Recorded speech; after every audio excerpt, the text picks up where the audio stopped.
Though, kahit na ano, kaya nga, palagi tayong masaya. Nakikita sa mga vlog, masaya tayo. Makulit ako, nagbibiro lang. Parang puro lang ako piro, pero minsan napapaisip din ako sa mga bashing, parang nakakalungkot lang din, pero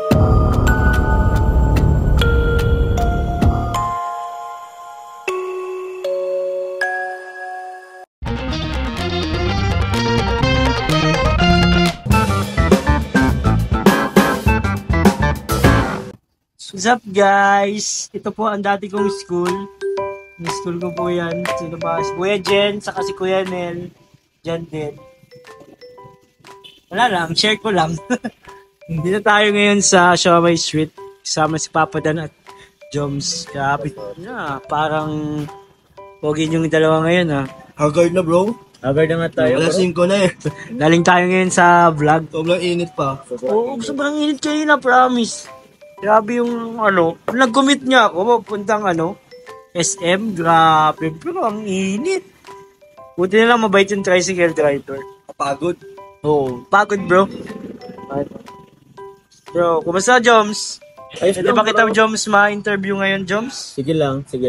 Matagal-tagal ka na hindi na-interview sa channel ko eh. Kaya nga eh. Puro lang kilig-kilig yung nakikita nila sa channel ko. Siyempre, alam naman natin na hindi lang lahat ng buhay natin ay masaya. Ayun naman. Siyempre, di naman natin na may kakala na alam nga naman mag-plastikan tayo na laging masaya, di ba? Meron din talagang times na na talagang kailangan natin magnilay-nilay, mag-reflect at lalo na sa buhay natin ngayon bilang isang influencer na nga ay mahirap yung nakikita ka ng lahat. Ikaw, okay ka naman? Kumusta na yung mga nararamdaman nating mga bashing dyan? Bashing ba? Hindi. Siyempre, di kita nakakamusta dun sa mga lagi lang tayong masaya, lagi lang tayong happy. Mga kain-kain. Pero yung mga ganyang bagay, di natin napapag-usapan. Sa bagay. Madalas. Para alam din ng mga viewers, kasi baka akala nila puro lang happy moments ang lahat. Kilig moments. Lalo na sa vlog ko, bro. Oh. Kasi ikaw, lagi kang pakilig moments sa vlog ko eh. Oh. So, okay ka naman ba ngayon? Okay naman Kalingap, David. Kuya David Vlogs. Kasi, today, pa naman ngayon eh, birth month ko pa, April. Oo nga, no? So, di pa naman tumatagal yung parang kailan lang, nag-celebrate tayo ng kaarawan, and na-blessed tayo. I mean, overwhelming po yung blessings na tanggap ko. Kumusta? Naka-move on ka na ba? Naka-sink in na yung kahit pa paano, naka-sink in naman na. Kasi kailangan natin mag-move on sa Tama. Kasi, mabilisan lang tayo dito, lagi dapat. So, yun, okay naman yung pakiramdam ko, overwhelming. Tapos, though, kahit na kaya nga, palagi tayong masaya. Nakikita sa mga vlog, masaya tayo. Makulit ako, nagbibiro lang. Parang puro lang ako piro, pero I mean, may mga iniisip ka ba ngayon na gumugulo sa isip mo? Yung tipong patulog ka na, tapos bigla siyang papasok, bigla ka malulungkot, bigla kang, alam mo yun, yung... di naman ako totally nalulungkot, pero minsan napapaisip din ako. Lalo na akong sa mga bashing, parang... lately kasi medyo na-expose din kasi yung family ko and yung relatives ko, friends ko sa Naga. So, merong tawag niyan, nababasa silang bashing sa kanila. Yung napupuna. Napupuna sa kanila, di sila sanay doon. Kung ako lang sana, kung pwede ko lang saluhin lahat para at least hindi na sila masaktan. Kasi meron kasing fake news po na nagsisirculate sa natin. So, yun, nakakalungkot lang din. Pero, yun sinasabihin ko na sila, wag na nagpa-apekto kasi hindi naman din totoo. So yun, hindi talaga, hindi talaga 100% lagi tayong masaya. Darating yung oras na may lungkot din naman talaga. Yun lang naman. Anong ginagawa mo para mag-cope up sa ganung cope up. Ano lang din, make myself busy.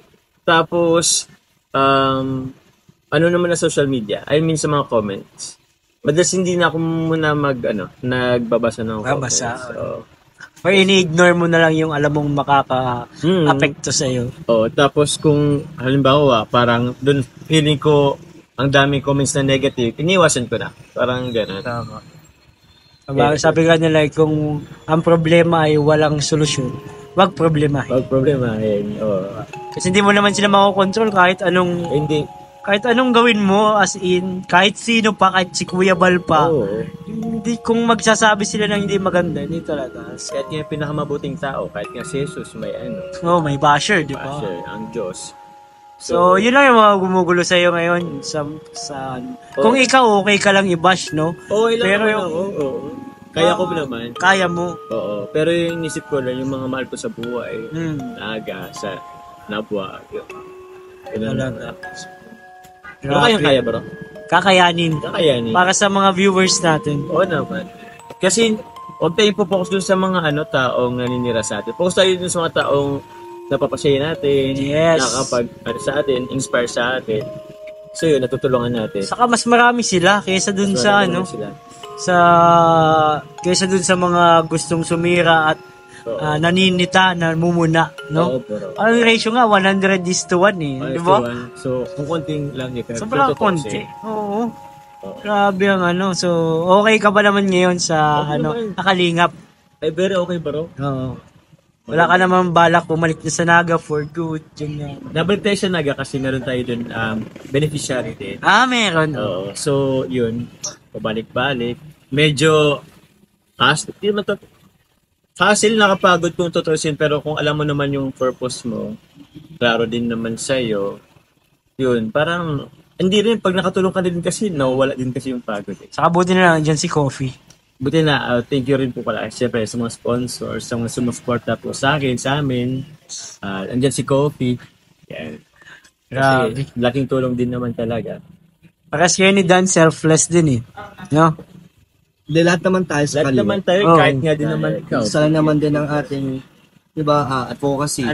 Tulong, mag-share, anong meron sa atin. Kaya, one Kalingap, one family. Tama.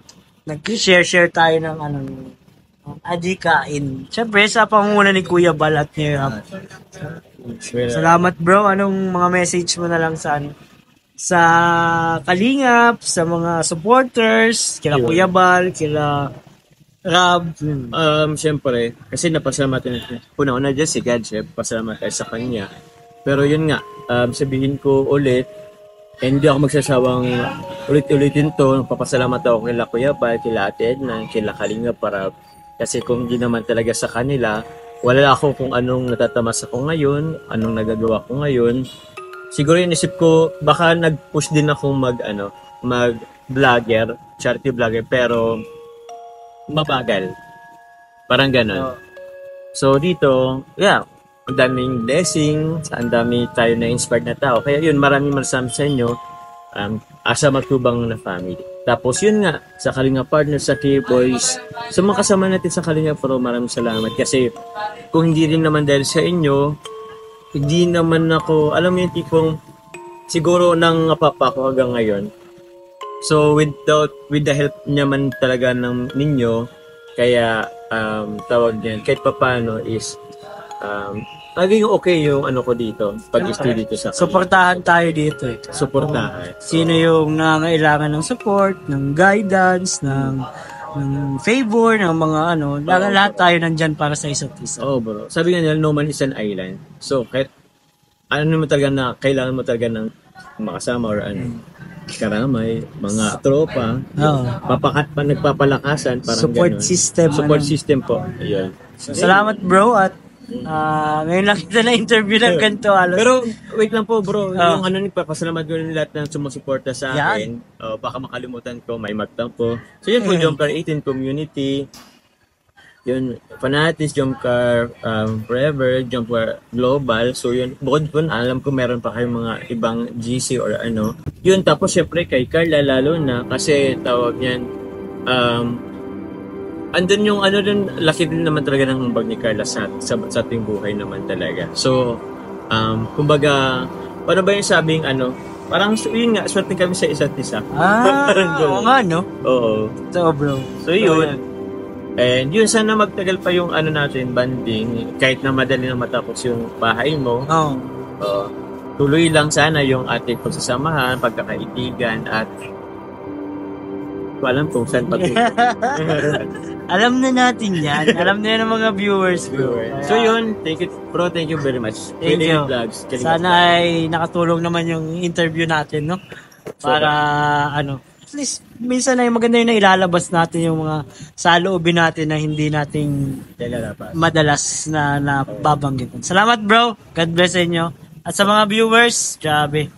Ingat, bro. Thank you. Salamat po, and Jesus loves.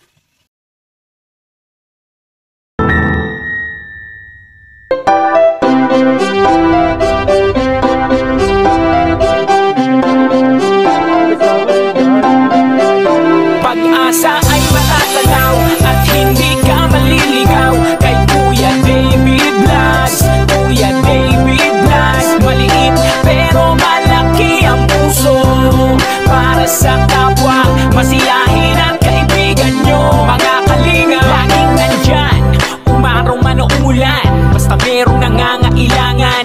Mabuti na kaibigan, kasamang lumaban sa kahirapan. Kahit anumang pagsubok, para sa inyo merong mabuti na puso, siya ang kalingap nyo.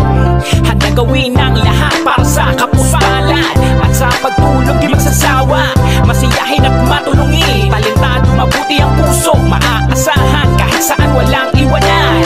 Kaya mag-subscribe ka na, manood sa mga video niya, saan man ay kasama niyo siya. Kaya kay Kuya David Vlog, pag-asa ay matatanaw at hindi ka maliligaw kay Kuya David Vlogs.